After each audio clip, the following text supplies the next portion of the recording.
Welcome to Foundations of Emo, hosted by Claire and Danny. Each episode we take one of our favourite bands and dive deep into their history and origins, reminiscing on our own emo roots along the way. Yes. I did it. Did it in one take. We are professionals at this stage. So profesh, even though we haven't figured out how to just record that and then stick it in at the start of everything. I mean, I know how, but at this stage it's tradition that we do it live every time. That's true. It's more authentic. Yes.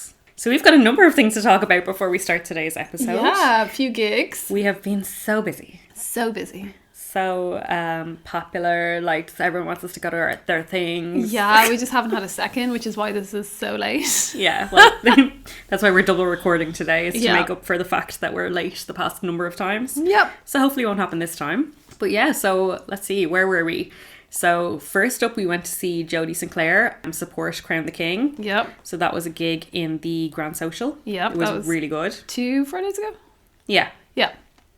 So Jodie is a friend of Claire's, and I've been to see Crown the King a number of times, and both of them are definitely worth going to go see again. Yeah, 100%. I think it was really nice to see Jodie kind of in that, like, it was a very intimate setting. Yeah, it was like such one a of those good things little where, venue. yeah, you could like hear everything in between. And my friend Dylan also supported him playing bass, so that was really good. That was cute. And Crown the King played with a full brass band supporting them, which was unreal. Because I've seen them a couple of times now, but it just brought a whole other element to them. And I felt like they just were so happy and like they were so confident on stage. And it was really good to see. I definitely would recommend going to see them. And they are playing in Belfast on the 17th of June.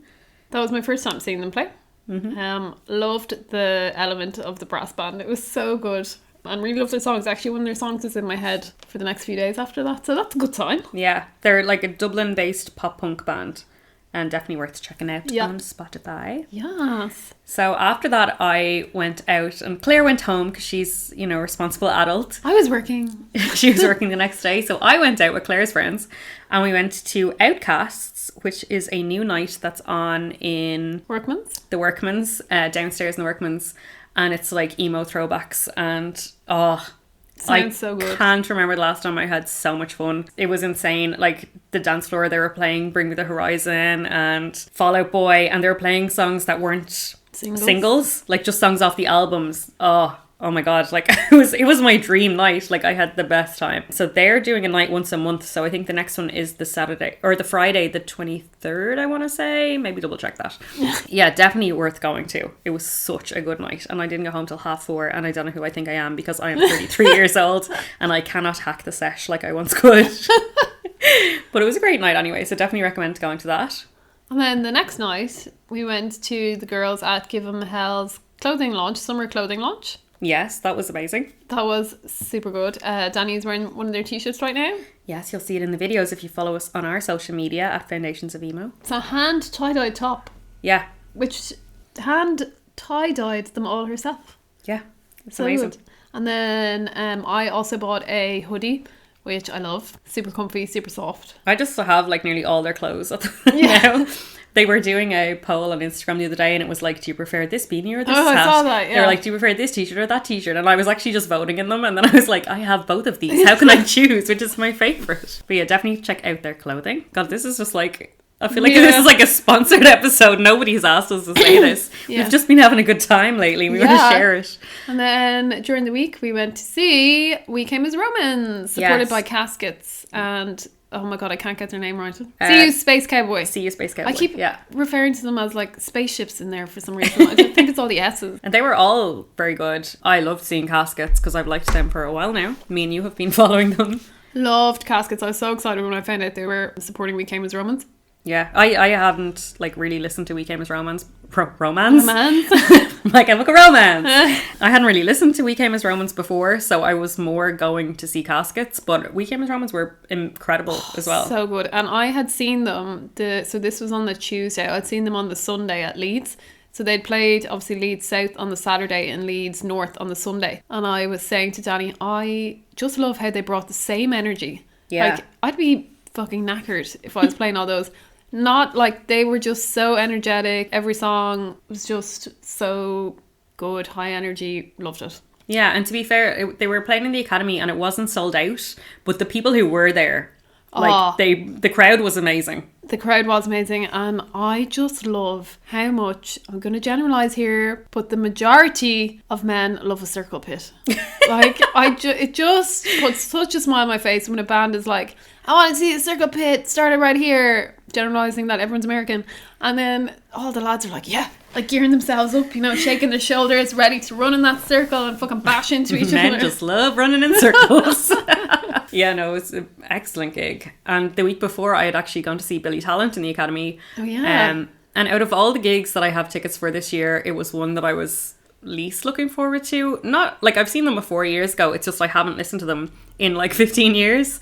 And I listened to them coming up to the gig, and I was like, oh, yeah, they've got some bangers. But playing live, they were amazing. Like, the energy they brought was insane, and they kept like laughing to each other and like smiling at each other because the crowd was going wild and knew every word, and it was such a good gig. Like, I'd definitely go see them again, even though I wasn't enthused to see them the first time. And who supported them, actually? I arrived late, so I missed them, but apparently it was some Scottish band. Apparently they were good, I heard, but yeah, I don't have any more information than that, because I was going by myself, so I don't like to go very early and then stand around by myself for ages. Yeah. But I bumped into people I knew anyway, so I wasn't by myself in the end. But yeah. Sure, we believe you. You have other friends that aren't Claire. But yeah, that's all our gig news. Yeah, well, we're going to see 1975 next week. Yeah, that's totally change of pace. I saw them in January, so I know what to expect from the show, and that's why I bought tickets to see them again, because they were so good. And I just bought tickets because I'm easily influenced, and I was like, sure, I'll go to this gig, even though I know that one song. Well, you'll learn more before then and after then, and you'll be converted. Yeah. So a bit of a different one for this episode as well, because usually I don't know what band Danny is going to do until the end of our previous episode. However, because we had to do this as a double, I found out, so there's no, exciting announcement, me being shocked. Yeah, but it's just exciting. What band we're going to do, because we're going to do From First to Last today. Woo-woo. Which were big faves of mine. Okay, so let's get started. The band were originally called First to Last, and they were formed by Matt Good on lead vocals and guitar, drummer Parker Nelms, and bassist Scott Ord in Tampa, Florida in 1999. Oh my God. And at the time, Matt was only 15. Such babies. They were all just like little kids playing. He had previously played in it wasn't a Blink-182 cover band, but like they might as well have been. But yeah, so they started First to Last. So they held band practice in Parker's house, but when they began to travel for gigs, Parker was too young, so they had to replace him, and they replaced him with a guy called Steve Pullman. Our band member is too baby, he can't come. That's so sad, you'd be raging.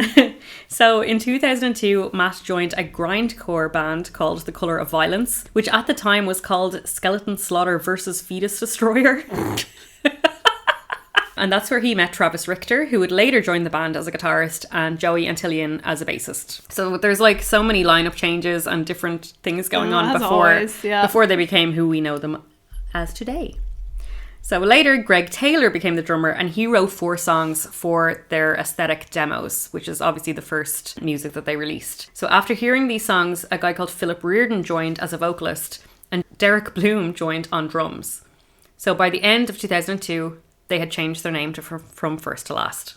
There wasn't a legal battle there or anything. I think they just decided it sounded better. Yeah. So the following year, they released their first EP, Aesthetic, on a label named Four Leaf Recordings, which I presume is pretty small because I've never heard of it. The vocals on the EP were done by Matt Good, Travis Richter, and Philip Reardon. So there's kind of a combination. And the record was an underground success, and then they went on to tour with bands including Alexis on Fire. Oh, so quite young, yeah. Yeah, I think that's amazing that they just straight off were like, yeah, great. Did you listen to the Aesthetic demos? No. Didn't know. Sorry, there was the Aesthetic demos, and then they released like an EP of some of those songs. I had listened to it previously back when I was listening to them when I was a kid, and like it's very raw. It's very raw, but it's still really good, and it still has the From First to Last sound. Yeah. And listen back to it was very nostalgic. So in September 2003, they announced that Joey Antillion had left the band, and they replaced him with John Weisberg on bass. In November, they announced they had signed with Epitaph Records and were going to start working on their first album in the new year. They, even at this stage, Epitaph Records is huge. Yeah. So after the release of the EP, the band wanted Matt Good to become the lead vocalist, but he thought it would be too much for him to do lead vocals and lead guitar. He wanted a proper lead frontman for the band, so through social networking platform MySpace, he reached out to a singer and guitarist from California by the name of Sonny Moore. Ooh, who was only 16 at the time. So young. Sonny flew out to Georgia where they were recording the album, and he was set to be the band's rhythm guitarist, but the band heard him singing featuring Some of Your Favourite Words, and they wanted him to become the lead singer. Oh. So that's the song that's like, and I can't see, no, I can't breathe. Take it away, Danny. Sonny had previously been in a punk band called At Risk, and a demo of theirs was released when he was only 14. They all started off so young. I know. But this is the band that we know and love today with Sonny. So a little bit about him. He was born in California and grew up with Scientologist parents. Rough. And at about 14 or 15, he found out that he was adopted. And weirdly enough, it was actually, there's conflicting stories. So they said it was like family friends that had adopted him off his real parents. And he had grown up knowing his real parents as like family friends. Oh. So he knew his That real parents. must have been... That's so weird. Yeah. And like to be 14, 15 as well, finding then this find out. out, yeah. Being like, oh, Joe and Mary down the road, they're my real parents. Like, what the fuck? The other conflicting story is that they were his aunt and uncle adopted him, and he grew up knowing them as his aunt and uncle. But I don't know if that's in the way that you might be like, oh, there's Auntie Claire, who's like a close friend as opposed to an actual by blood relative. But either way, I think it's a bit fucked up. But they were Scientologists, so What you expect? I don't know what was going on there. So Matt Good wrote the first album in 2 weeks, and after they had recorded all the music, Sonny came along and did the vocals. So Dear Diary, My Teen Angst Has a Body Count was released in June 2004, and by 2006 had sold over 100,000 copies. The title was taken from a monologue in the film Heathers, where Winona Ryder's character is writing in her diary. That's so and funny. she says, Dear Diary, my teen angst bullshit has a body count. I love that song. Yeah, it's amazing. The album was remastered by Bo Burchell from Seosin. Oh my god, he's everywhere. That's why when you asked me in the Census Fail episode about him, I couldn't remember because I knew he was coming up in this one, and I was like, did I talk about him before? He's everywhere. So he's not named anywhere on any of the CD to say that he did that because there was a massive feud between From First to Last and Seosin. Oh. So I tried to look it up and I found an interview with Seosin about From First to Last, and it's so bad. I'm going to read you out a little piece of that. Yes.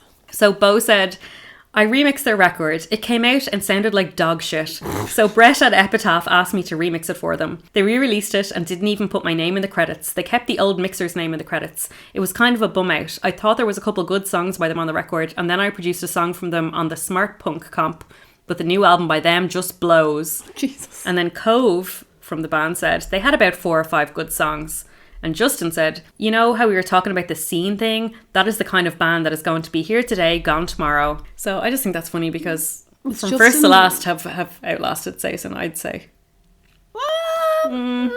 Well, either way, neither of them are here today, gone tomorrow. Yeah. But yeah, it was just pretty... I thought it was kind of unprofessional to talk about another band like that in an interview. Yeah. Although, if it is true that he remixed it and he's not even in the credits, you'd be pissed. Yeah, but that interview goes on for longer and they're just constantly like, I fucking hate that band. Oh, right, yeah. Okay. So yeah, it's pretty bad. So there was 2 singles from this album, Ride the Wings of Pestilence and Note to Self. And the hidden track is commonly referred to as Dead Baby Kickball and features American rapper Major League Playa. Oh yeah, him. My fave. So what do you think about this album? Note to self, I miss you terribly. A classic. Love this album. This album is, like just the sound of my youth. Yeah, it just is From First to Last. It's incredible. I found it because a boy gave me a mix CD that had Ride the Wings of Pestilence on it. And yeah, changed my life. I'd say I probably found them because of you. Yeah. I feel like that's a thing. Yeah. I found Census Fail because of you, and you found From First to Last because of me. Aww. But yeah, no, I adore every single track on this album. It's not a bad song. Although we will say the bonus track is very cringy. Well, it has American rapper Major League Playa on it. Well, I've never heard of him, but I figure he can't be that good because the rap is like so cringy on this that I'm like, I can't believe that's a real rapper they got in and not just like one of the lads messing. Is that the bit where he's like, you say from last to first, but I'm from first to last or something? It's like, oh, so smart. And then it goes into... And Populous and 2 was featured in the soundtrack for the video game Burnout 3 Takedown. So, like, okay, it didn't get, like, mainstream success, but, you know, there's success there. Despite all the lineup changes, this album has the same lineup as Aesthetic, except Sonny's on vocals instead of the other 3 lads. Mm-hmm. They have John Weisberg on bass instead of Joey Antillion. That's the other thing. But they still have Matt Good on lead guitar, Travis Richter on rhythm guitar, and Derek Bloom on drums. So this is kind of like the central From First to Last lineup. Yeah. So in 2005, they went on tour with Emmanuel Halifax and He Is Legend and began work on their second album, Heroin. I will always remember, this was around the time that I discovered like the internet and forums, and like I spent a lot of time online during these emo years of my life. And I remember being in some kind of forum about From First to Last, and they were talking about the album Heroin was going to come out. And there was like all these kids, well, I say kids, like they were the same age as me at the time, so they were like 15, 16. They were like, my mom won't let me buy the album because it's called Heroin, and like my mom won't let me, she thinks it's bad, and she like has banned them from the house. And but heroin is spelt with an E, which means female hero. It does not mean a drug. So these people clearly were just women haters. Yeah, and I was actually Googling the other day, like, stuff for this episode, and I found another thing, like a recent post from about 2 years ago on Reddit, and it was a guy being like, do you think it'd be bad if I wore a From First to Last Heroin t-shirt? Like, would people, like, say something to me because it says heroin? I was like, people need to learn to spell. Educate yourselves. So they recorded this in a studio called Radio Star Studios in Weed, California. I just, like... Ironic. To me, it's like they probably intentionally recorded there because it was called Weed. Like, I just think of like a load of young fellas being like, this is gas. But it was actually in the basement of a church was where they recorded it. And it was a weird setup where it was like they had a stage upstairs and then they had the recording stuff downstairs. So they used to go upstairs and like practice the song all together on stage. And then like when they nailed it, they'd go downstairs and record it in the studio. Oh, which is kind of cute. It was just like a really dark church. But the album was produced by Ross Robinson, who produced the used The Canyon album, the really sad shit album. Oh. But apparently he likes to emotionally torture bands when he's working with them to get them really riled up and emotional for recording. And to be fair, when I think about Heroin, it is such an emotional album. Like, there's so much angst and like, I don't know. I kind of see it. But I don't know if we attribute to him. Yeah, what about the Use the Canyon? That was shit. Well, that was just shit. But he's done a lot of albums, apparently. Before they started recording, bassist John Weisberg had been asked to leave the band due to internal conflicts. And so Ross Robinson asked Wes Borland of Limp Bizkit to step in and record bass for the album. Right, I just think if you were going to pick someone, where did he come up with that? Like, Wes Borland is the guy who wears the full body makeup, like... It's so far removed from what you think of when you think of From First to Last. And I never knew this until recently. I was looking them up and I was like, Wes Borland was in From First to Last? That is gas. So he recorded bass for the album, but he also did several tours with them. Like, he was like a member for a while. So weird. Which is insane. So John Weisberg actually went on to sue From First to Last. And I couldn't find any information about this. Now, we're talking about, this is like 2005 or something. Yeah. So everything wasn't on the internet the way it is now. And obviously they weren't like a mainstream band. But it's really hard to find information. But I think he just sued them for like some money. The usual. Yeah, the usual. But he won or I don't know if they settled out of court or he won or whatever. But they did give him money. So Heroin was released in March 2006. And the following month, From First to Last signed with Capitol Records after a bidding war against Warner Brothers. Wow, the big dogs fighting for them. Big labels fighting for them. And they released 2 singles from this album, The Latest Plague and Shame Shame. And a lot of songs are influenced by Sonny's adoption. There's a lot of like distress and anger on this record. Even I was listening to the song Afterbirth when I was in the car earlier on. And like I've listened to it a million times, but now looking at it in the light of his adoption, like the song's insane. It's the one that's like, I was born... Mm-hmm. Oh, yeah. There's so many people wearing masks. And then he's like, I was born to be given away and stuff. And it's actually like really heartbreaking when you know like why he wrote that. But I adore this album. I do like this. This one that has The Crows Are Coming For Us on it. I love that song. The whole album is... coming for us, let 'em loose.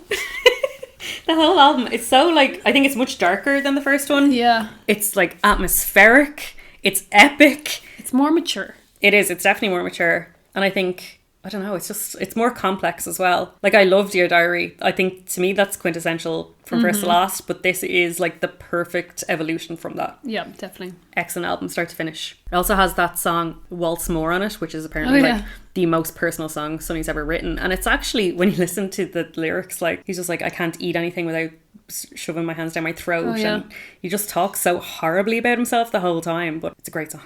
Didn't he always have that like real emo hair where he like covered his eyes? Yeah. I was looking at like classic emo, some interviews of them and all, and it's like you can't even see their face. There's just like hair everywhere. So from March to May they went on the Black Clouds and Underdogs tour with Fall Out Boy, Hawthorne Heights and All American Rejects. They also played several dates of Warped Tour, but they had to cut it short as Sonny had to have a nodule removed from his vocal cords. There is so many themes that run through these podcasts between greatest hits albums, lineup changes, being sued, and having vocal surgery. Yeah, another vocal surgery on the list here. So this was actually his second vocal surgery. And after he recovered, they went on the World Championship Tour supporting Atreyu with Chiodos and Every Time I Die. However, Sonny had to drop out of the tour too as he was still having vocal cord issues. So Matt and Travis were going to cover the vocals so that they could finish the tour, but Chiodos vocalist Craig Owens insisted that he step in and do it. Which is just so weird. He insisted. He's like, no, guys, I'll do it better than you, who've been in the band for years. Yes, it's a bit awkward. It's so awkward. Like, I can just imagine him like grabbing the mic off them and being like, no, I'm doing it. Yeah. I'm doing it. I don't know. I don't really know that much about him, but anything I've heard, I feel like he's a weird. So Atreyu eventually stepped in and made From First to Last leave the tour. And From First to Last released a statement about it saying, "Our plan to enable us to play the rest of the tour was disregarded, and as our crew was setting up for the show in Worcester, Massachusetts, we were informed that we were being kicked off of the tour. Understand that it was not our choice to leave this tour, we were forced to leave." And Atreyu then returned a statement saying they couldn't perform as From First to Last and are no longer on this tour. I kind of see both sides here. Like, he's right, they're not From First to Last, they're Craig Owens and Craig Owens and the rest of From First to Last. Like, I wonder, was it the Craig Owens element that Atreyu was like, what the fuck is going on here? But also, why do they care so much? Well, it's their tour. It was Atreyu's tour, like, and they were supporting, so... But do you think people weren't going to go see them just because... I don't know. It was weird. Wes Borland toured with From First to Last up until his other band Blacklight Burns schedule picked up and he didn't have enough time to do both. But he claimed that he had intended to write and record for their next album. Like, Wes Borland fully in From First to Last, which is just crazy. So weird. So in February 2007, Sonny Moore announced that he was leaving the band to start a solo career. He stated that he had an urge to create his own music, but also that singing in From First to Last was putting major strain on his vocal cords. He posted recordings of his own songs on MySpace and went on to play on the Team Sleep tour. On the Team Sleep tour, he made several demo CDs available, and about 30 every night he had to sell his own little demos, and you could only get them on the tour, and they were packaged in little baby blue envelopes, and each had a unique drawing by either Sonny or like one of his bandmates. Oh, I just think that's so cute. Imagine if you had one of those now. Imagine, yeah. Check eBay. In 2009, he released the Gypsy Hook EP and did a number of gigs, including one under the name Sonny and the Blood Monkeys. Since 2009, he writes, produces and performs under the name Skrillex, which was an old AOL screen name of his. Oh. He has released 7 EPs, 3 albums, and has won 8 Grammys as Skrillex. I'm just so shook about all this because I didn't know he had left that early. Yeah. I didn't realise he was in it for such a short period of time. Yeah, because Sonny Moore to me is From First to Last. But then I do understand now that you've said all that about like his vocal cords and it's putting a strain on it, and I'm still shook though. Yeah. I was so surprised that he's released so much music as Skrillex because the first few songs were like massive. And I actually went to see him. What? I have never seen From First to Last live, but I have seen Skrillex. Did you go just because it was Sonny Moore? Yes. Yeah, okay, fair enough. And like there were some bops. Like me and my friend went and we just literally danced the whole night, and she'd never heard of him, and I was like, just please come with me. And then me and her just danced. I'd probably buy tickets, to be fair. Yeah. Just to see. I can't remember where it was, but it was a really, really small venue. Like he was just like in the room. It's so bizarre. But obviously I didn't talk to him because I have social anxiety. I was like, Sonny Moore's that over there. I wrote a fanfic about him. I did. Oh my God, please delve more into that. I still have it. Well, go on. No, we can do a bonus episode when I'm drunk sometime. I'm way too sober to talk about that. But he also provided programming and vocals for Bring Me the Horizon's 3rd studio album, There Is a Hell, Believe Me, I've Seen It, There's a Heaven, Let's Keep It a Secret. I feel like I may have mentioned that in that episode, but I can't remember. So I thought I'd just bring it back around. If you haven't listened to that episode, check it out. So after Sonny left, From First to Last were dropped by Capitol Records due to financial problems. They had no vocalist, no label, no permanent bassist, and they had no money because the money that John Weisberg got when he sued, like, was most of their money. So they really had nothing, and they did almost split up. But Matt Good decided to take over as lead vocalist while continuing backing guitar. They quickly recruited Matt Manning as a bassist and spent their remaining money on studio time to record their third album, which they had already written. After their new material, they were picked up by Suretone Records and then re-entered the studio to re-record the album again at a better quality and with a more professional crew. So this is their self-titled album. Yeah, because I listened to it and then sent you a text being like, Sonny Moore, not like, did he leave? Yeah. So this album, it's not good. To me, it's just completely moved away from first to last. Yeah. It's like a different band. It's way more like kind of pop punky and it just doesn't sound like first to last at all. Yeah. And I respect Matt Good for like keeping it going. And obviously he started the band in the first place. Like it is his band. He got Sonny in. But I'm still just like, it's just not the same. So in November 2007, they released their first new single, 2 as 1, on their MySpace account. And later they played the song on Jimmy Kimmel Live. Again, another theme. From first to last on Jimmy Kimmel. I can't imagine that. So bizarre. You need to look that up. So their record label organised a large marketing campaign which saw them partner with MySpace, Hot Topic and MTV, and they negotiated a deal with EA which guaranteed that From First to Last songs would feature in their next 11 releases. What? Like the next 11 games that EA released had to have From First to Last on the soundtrack. That was games like Madden, NFL, Need for Speed and FIFA. Like massive games. How did they manage that? This is the best contract I've ever heard of in my entire life. How did they manage that?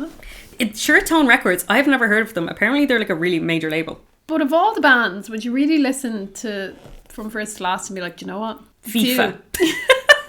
Yeah, I don't know. It's so bizarre. But like the fact that they were partnered with MySpace, Hot Topic and MTV and on the EA games, like this is the best contract I've ever heard of. This is wild. This is the best record label I've ever heard of. They're getting some deals, bro. So in autumn 2007, they started their headline tour for the album, and the tour was called Rather Be Slaying Noobs. What? It's just so embarrassing. And they had various support acts such as Bless the Fall, Pierce the Veil and 4 Year Strong. And they also went on to play the Hot Topic Take Action Tour and the Vans Warped Tour. So they did mad tours with this album, which wasn't even a good album. People were probably like, play, note to self. Yeah, exactly. As I would. If I went to see them and they were playing those songs, I'd be like, sorry? Yeah. I said From First to Last. In May 2008, they released the album, and despite all of the marketing, it received mixed reviews and the band felt that it was a failure. Oh. It is said to have a more accessible alternative rock sound, which I think is very fair. Yes. It's way more like mainstreamy. Mm-hmm. And to this day, they rarely play tracks from this album live. Good. Which I take as a good thing. So I'm like, oh, I definitely go see them. So they had 2 singles from this album, 2 as 1 and Worlds Away. And in June, they updated their MySpace page to include Chris Lent as an official member. So he was a keyboardist who joined at this time.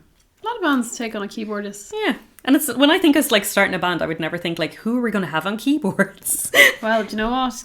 I can play keyboard. Well, there we go. Band started. DMGI Part 2. So in late 2008, they announced that they would be taking a break from touring. Travis Richter, the guitarist, and Derek Bloom, the drummer, were focusing on their side project, which was The Colour of Violence, with tours and an album called Euthanize. But it's spelt like the youth of today, youth.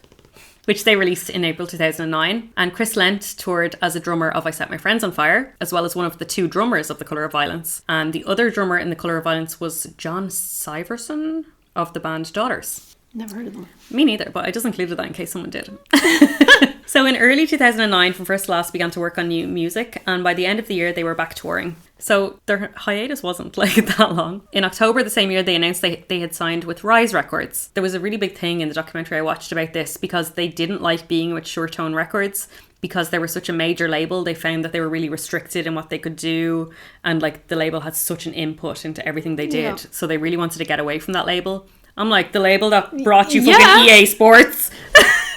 But anyway, I'm grateful. So they went on the You'd Be Way Cuter in a Coffin tour with several bands, including Asking Alexandria and Alisana. They were supposedly finished recording the album by then, but they had to leave the tour 2 weeks early to add finishing touches, and fans began to complain that they could never finish a tour and sparked breakup rumours. So they released a new song from the album called Going Lohan and announced the new album Thrown to the Wolves, which was slated for release in March 2010. It's Going Lohan like Lindsay Lohan? I presume so, and I feel like I know it was a different time in 2010 when you could slag people for like mental health their issues. Yeah, exactly. But now I cringe every time I read that. I'm like, ugh, such bad taste. So in late 2009, Travis Richter left the band. And he's like one of the, like, he's there from the start. So he said, it kind of just grew and grew until the dudes parted ways with me. I'd never just up and leave from first to last. I feel like they thought it was their time to move away from me, so they told me to leave, which is a lot. So from first to last said, so Matt Good came out and said, now let me tell you, this is one of 2 statements of his that I include in this episode, and he loves to talk.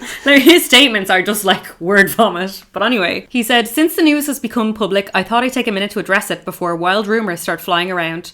Travis has been with us since the beginning and will always be someone I care about deeply. Unfortunately though, as time goes on, sometimes people grow apart from each other. There's many things I could say, but they are rather personal, and I don't think they need to be discussed here. I mean, for a start, I feel like even saying that, it's just like, why? Just say, like, we like him, but, you know, we had to part ways or whatever. Like, why are you like, there's personal things, but I won't tell you? This band is and always will be about making music with my friends. We don't give a fuck about fame or money or anything. It's about doing what we love together as a family. We aren't breaking up and we aren't changing our name. As long as we're making music we are proud of and having fun together, this band will continue to exist. We wish the best to Travis in everything he does, and he is still a friend to us. I want everyone to understand that this wasn't done out of hate or spite or any other negative emotion. The vibe needed to be creative together was just gone. It happens. It's sad and all, but that's just life. Anyone old enough to have personal relationships knows that people split ways all the time. That's how life is, and it isn't going to change. We appreciate everyone who stuck by this band through all these years. If this upsets you so greatly that you feel you can't listen to us anymore, that's okay, and we understand. We still love you anyway. Just know that when bands make these decisions, they're always the last resort. No one wants to have to kick out a member of their band. It's never easy, and always incites drama, but sometimes you have to make really hard decisions. It's part of being an adult. Wow. Wow. Isn't that like, it's so intense. So intense. But it's like word vomit. Like if you're going to release an official statement, sit down and think about it and fucking edit it. That's just all very, stream of consciousness. Yeah, like every thought, he just writes it and then he's like, send! He didn't reread it. And it's really weird because he keeps being like, we still love him. It's just like, we can't be here anymore. And it's just being an adult, okay? So Matt Good and Matt Manning took over his screaming role while Blake Steiner, ex-guitarist of Mia Medusa, replaced him. Travis went on to become lead vocalist in prog metal band The Human Abstract before leaving in 2011 to become a dubstep producer with the group Modified Noise. We've lost another member of From First to Last to dubstep. Which is so bizarre. And I do love how there's so many genres of metal. Yeah. We're like, what do we have in the last episode? Sludge metal, prog metal, cock rock, like all these different genres. So From First to Last released Thrown to the Wolves in March 2010, which was well received by critics and fans. It spent a week on the charts, the first album since Dear Diary, and then dropped off, but despite this, it was seen as a fresh start for the band. No official singles were released, but 3 songs they put up on their MySpace page before the album came out. So Going Lohan, Cashing Out, and I'll Inoculate the World with the Virus of My Disillusionment. Were they foreshadowing there? COVID? Yeah, do you know what? As soon as I read that, I was like, oh, inoculations. And then I was like, God, you couldn't release a song like that these days in a post-COVID world. So what do you think of this album? I mean, I kind of lost interest in it, I'm not going to lie, after Sonny Moore left. I was just getting through them. That's how I felt, but I actually really like this album. I think there are like moments where you're like, oh, this is From First to Last. Like you can still hear it's them. I think if you listen to it, not the way I do, which is listening to it being like, this is From First to Last, but it's not Sonny Moore. If you listen to it as a standalone, this is the band, this is an album, it's good. Yeah, I definitely felt that as well. I don't think I'd ever have it in my head as being From First to Last, but as an album by itself, it's actually really good. So they went on several tours. However, in July 2010, Matt Good announced that the band were going on a hiatus. So now this is like another hiatus. He put out one of his statements again. Oh, great. He said, hey guys, just wanted to take a minute to update you with the current status of From First to Last. As of right now, we're basically going on a hiatus. Now, before everyone starts jumping to conclusions, I just want to make sure everyone knows me and the other members of the band are still very, very close. We've been best friends for years and will continue to be for as long as I can possibly foresee. So I don't want anyone to think this is a result of animosity between them and I. There's nothing but love between us. This is mostly a decision based on a changing of times and the desire to start pursuing new things in our lives. This band has been the centre of our lives for our entire adulthood to date. 4 full-length albums and almost 8 years of solid touring later, the urge to see what else we're capable of achieving is almost overwhelming. And I feel like there's no better time than now to go ahead and take a leap of faith and see what happens. Just know, From First to Last is responsible for everything I have in my life, good and bad. And as far as I'm concerned, it'll probably continue to exist until I'm too old to do it. Until I'm too old to do it anymore, or dead. We love every single person that has ever helped us make our dream of being musicians and travelling the world come true. I know without the people who supported us, we'd be nothing, and I'm eternally grateful for everything. Just know, we aren't going to let you guys down, and we still plan on making music at some point in the future when it makes sense for all of us. For now, just keep a lookout for new projects and future endeavours from all of us. Thanks for an incredible 8 years. Have you seen the movie Airplane? Years ago. Do you know the bit where they're on the plane and your man keeps talking and then slowly every passenger beside him is like setting themselves on fire or like hanging themselves? Or yeah, well, that's Matt Good's statements for it. But I don't know, I even think this is weird because he's like, don't jump to any conclusions. We're definitely not fighting. Definitely not. Definitely, like, no fights. It's like, who said fighting? Yeah, but the fact you're saying it makes it feel weird. So the following day, Craig Owens, our old friend from Chiodos, is back, and he announced that Matt Good was a member of his new band, Destroy Rebuild Until God Shows, which is shortened to Drugs, on guitar, keyboard and vocals. I love that band. So do I, and I did not know. First of all, that it's shortened to Drugs. Makes a lot of sense now. And second of all, that was who it was. Yeah, Matt Good is in that band. Because that's a super group. That's got people from different bands in it. Didn't know that. I don't know who the rest are. Apart from, obviously, Craig Owens. Yeah, I only discovered them last year. And, like, such bops. They came up, on one of my music you might like. Yeah. Yes, Spotify. So, that band only had that one album, and then Matt left the band in 2012. But, like, Craig Owens left the band. Like, everyone just left. Yeah. They did one album, that was it. So, Matt left the band and became a dubstep electronica DJ with AJ Calderon in the duo Kit Fisto. Why are they all becoming dubstep people? I don't know. So bizarre. Such a weird recurring theme in this episode. Maybe, like, because Sonny did it first and was so successful, they were like, that's the way to go. They did it from first to last. In 2011, Matt Manning and Blake Steiner formed the band Eye in the Sky, and in 2013, John Weisberg launched his band Exo Stereo. So many bands. Yeah. It's so funny because I obviously tried to look up more information about them, and apart from Sonny, everybody else, any other member who I tried to find on Wikipedia, they have like lists of all the bands they're in and all like how they joined this band, how they left that band, joined this band, and they have no personal information. I don't know any personal information about anybody apart from Sonny. Yeah. He's got like a little section that has like just a bit about his life and his adoption and stuff, but like there's no other information, just like 45 bands on every page. I feel like it dilutes them out a bit when they do so many bands. Yeah, and like I like the idea of like researching for these episodes and like listening to the other music and all, but it's like there's just too much. Yeah, like there's not enough hours time. in the day. We have full-time jobs. And quitting my job to listen to music full time. So after the hiatus, in November 2013, Matt Good, Derek Bloom, Matt Manning and Travis Richter reunited as From First to Last. And this is really sad. They launched a Kickstarter campaign to fund the recording of a new EP. Oh. Because they couldn't afford to like... It's just insane because they were so big that they have to do a Kickstarter. What happened to all their FIFA money? I don't know. So Matt Good said in an interview that he actually reached out to ex-vocalist Sonny Moore to see if he could contribute in some way. They're asking Sonny for money because Sonny's off being Skrillex. So they were aiming for $25,000, but they made $30,000. So the band decided to release an album instead of an EP, as the recording sessions were going well. So Derek Bloom opted out of the reunion in the end. He was one of the like original members as well. He came back after the hiatus. He was there to launch the Kickstarter. And then when it came down to it, he's like, actually, bye. Okay, bye. Which I just thought that was a bit strange. So 3 new members joined the band. So Ernie Slenkovich replaced Derek on drums. Spencer Sotelo of the progressive metal band Periphery joined as a vocalist. And Taylor Larson joined as a 3rd guitarist. What do you need 3 for? I don't know. It just seems really excessive. And he was just a producer.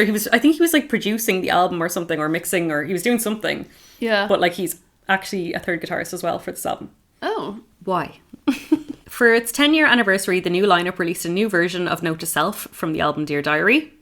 Did you listen to that? It's on the album. Yeah.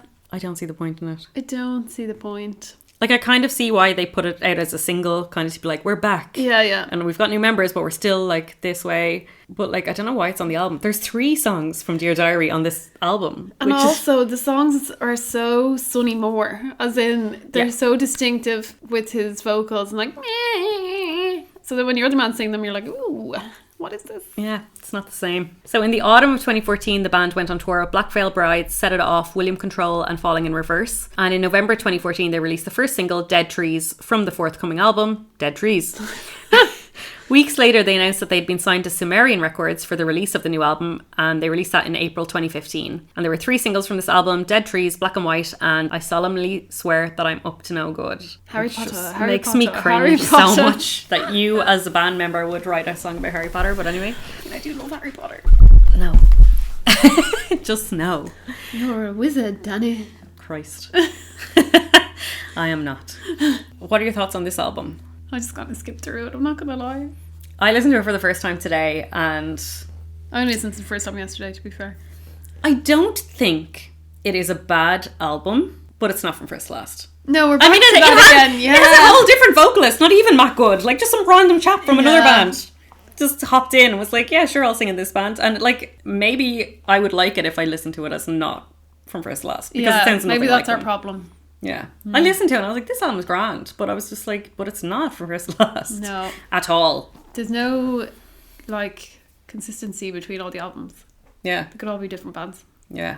I even felt Matt Good, okay, if we disregard the self-titled album, which was just bad, I think Matt Good got back into the sound of like From First to Last with Thrown to the Wolves. But then, like, just getting a new vocalist in, it's just... And 3 new members, and like, just call I don't know yourself what a new this is. band, no? Yeah, it's just not from first to last at all. And then, yeah, doing the 3 songs from Dear Diary on this album was just weird. Unnecessary. Really unnecessary. Surely they had other songs they could have put on instead. It was like filler. It's like, let's just put a few oldies on. So in July 2016, Sonny Moore held a radio show as Skrillex, and for the final song, he played an untitled bonus track, which Alternative Press stated was reminiscent of old From First to Last. This got everybody talking. So there was also a Facebook post which started rumours of a possible reunion. And the following month, Spencer Sotelo announced his departure from the band. He tweeted, "We did Dead Trees for fun and didn't really plan on anything further than that." But there was mixed things I saw online that he thought there was going to be more, and then, I don't know, it just didn't happen. Awkward. So I think maybe they were like, here, let's just tell him we're not doing anything else. And he was like, yeah guys, we're leaving, didn't plan to do anything else. The rest of the band are like, never mind. I did see an interview, and it was Spencer and Matt, like at some festival. They're actually sitting there drinking beers being interviewed. They're like, what are these rumours about Sonny Moore coming back? Like, would you have him back? And like, first of all, I thought it was really awkward because Spencer was sitting there like, you're asking me. Matt was like, we love Sonny and we know where we came from and we know like this is how From First to Last started. But he's like, he's literally one of the most busy guys I've ever met in my entire life. He's in a new city every single night. If he wanted to do something, if he wanted to reach out, like we'd be all in. But like, he said this really weird thing. He's like, I wouldn't like to bother him.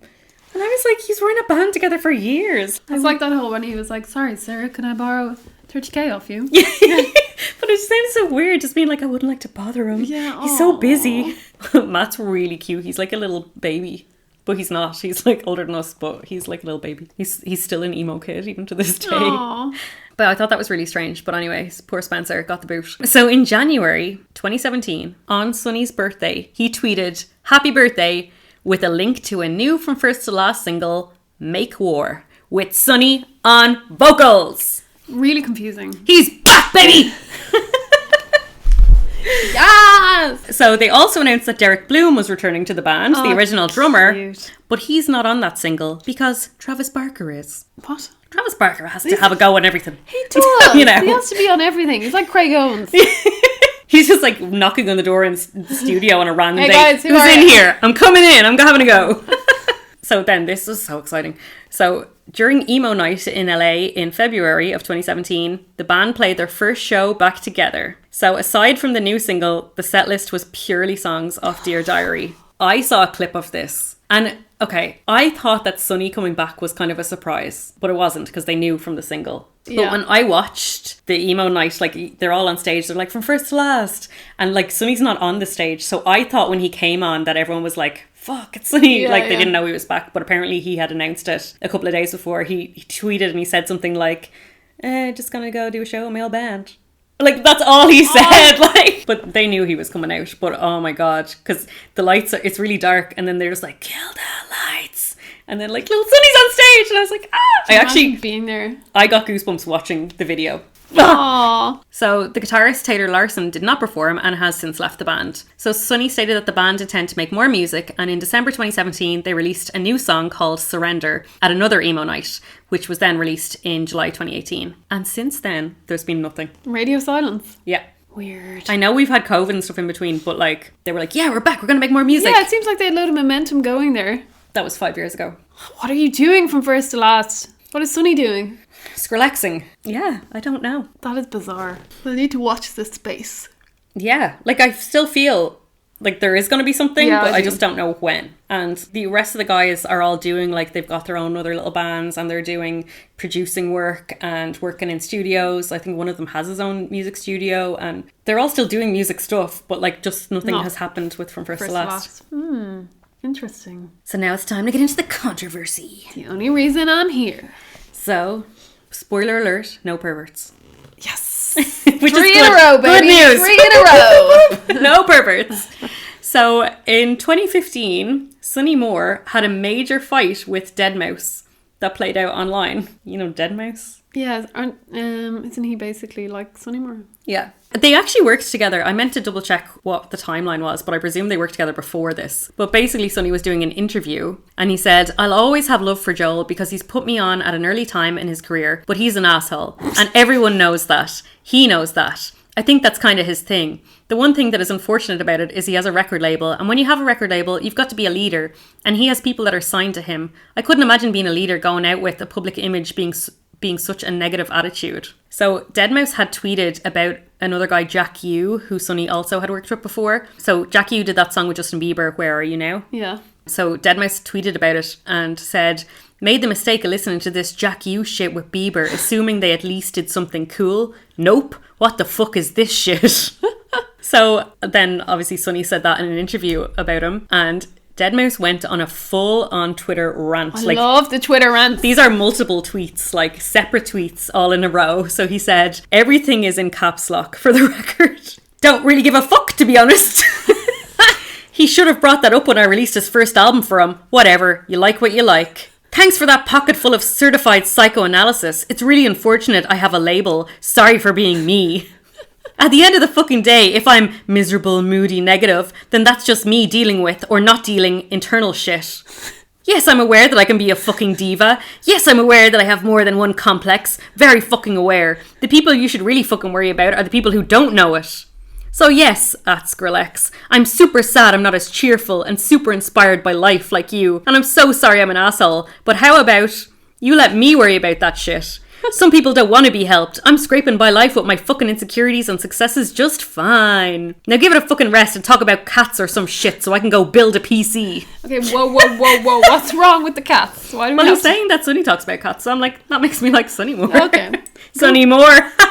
Did you get it? Go build a PC? Yeah, so How weird. random. So that was one I controversy. love that so much. That was a very I love enjoyable controversy. Every one of those tweets. And you know, it was so funny because I was trying to find like for first to last controversy. I couldn't find any apart from like John Weisberg suing them. So then I started looking up Sonny in particular, and then like Skrillex controversy, and there was like Skrillex's biggest controversies, and it was all like people saying mean things about him, and I was like, this isn't like controversy for him. Yeah. I don't know. Like it wasn't like there were just opinions. They were like, I don't like his music, it's bad. And I was like, this isn't a controversy. Well, if that's as much controversy as you're going to get. So there was more controversy. At a 2012 LA show, a woman was injured when Sonny jumped off the DJ table. So she brought him to court because apparently after this happened, now there's video evidence that he did not jump on her. Okay. She just happened to like be in the crowd and somehow got pushed and injured apparently. And since then she said she started having seizures. Oh, God. So she sued him and he had to pay $1.6 million. And also like the record label paid like millions. Like she got, I think, $6 million altogether. Wow. But I found a little bit from the trial, and like the counter argument to her saying she was injured was like, first of all, there's video evidence that you weren't anywhere near when he jumped off the table. Yeah. And then secondly, apparently she lives this incredible life. She's going like jet setting and traveling all the time. It's all over her social medias, and they're like, how injured are you? Yeah. But she won anyway, so she got the money. So that was a Wow. bit of controversial. Yeah. He like caused this woman to have seizures for the rest of her life, like damaged her forever. God, you'd feel very bad about that. Yeah. I'd be like, hope just so, take the money. anyway. Then in 2022, a picture appeared online that Jordan Peterson, controversial freak, posted of him and Skrillex. Ugh! Just Why? him with his arm around Sonny. He just What? tweeted the picture with like no context, nothing. Just Why post a did picture Sonny of the two let of him them. put his arm around him? I don't know. Gross. I don't know. And it does make you be like, oh God. Yeah, who you hanging Sonny, out why? And everyone was like, obviously the internet went crazy and everyone was like, Skrillex is cancelled because he likes Jordan Peterson and blah, blah, blah. And then the next day, I think Jordan Peterson tweeted and was like, at Skrillex, great to see you yesterday. Oh, no. But like nothing, there was no like reply from Sonny. There was Yeah. nothing, and he's never like come out and talked about it. So don't know what it's about, but it did cause like a bit of uproar on the internet. Yeah, good. And then I think the biggest controversy of all, we all know and love the song Emily from Dear Diary. It's Because there's no one in the world. Yeah. yeah, absolute emo classic song. So Sonny wrote that song about a girl called Emily Yeah. who he went on to cheat on. No, he didn't. Sonny! Yeah. I think that's the most controversial thing in the whole episode. What a prick. What an absolute dickhead.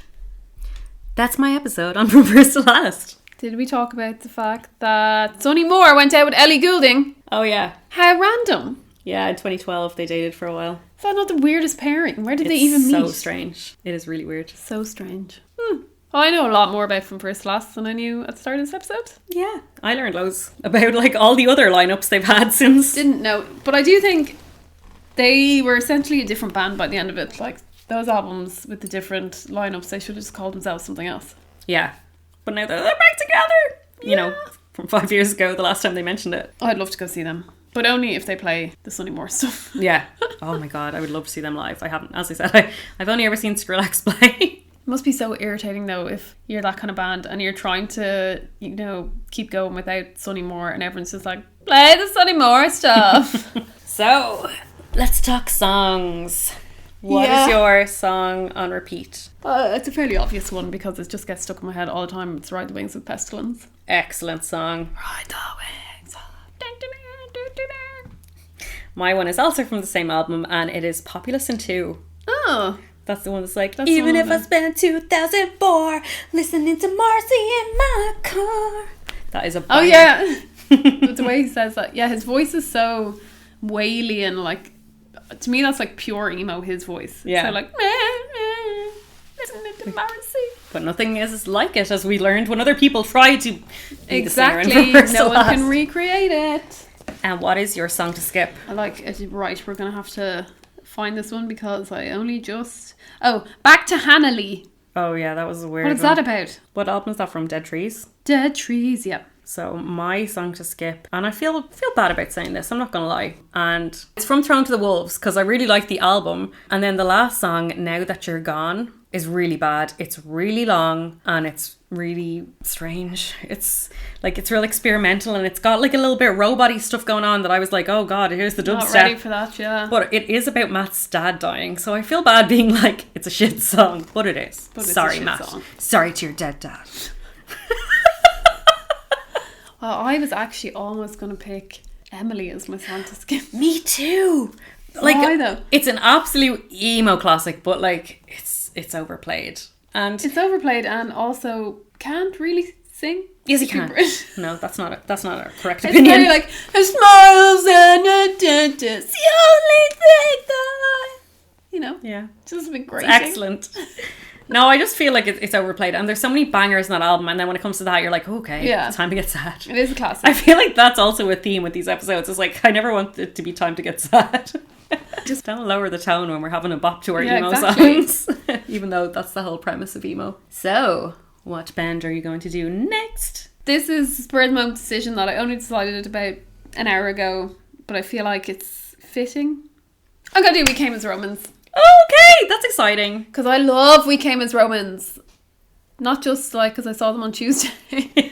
But I saw them a few years ago. And did I mention that I met them and like we're mateos? So I'm going to do them.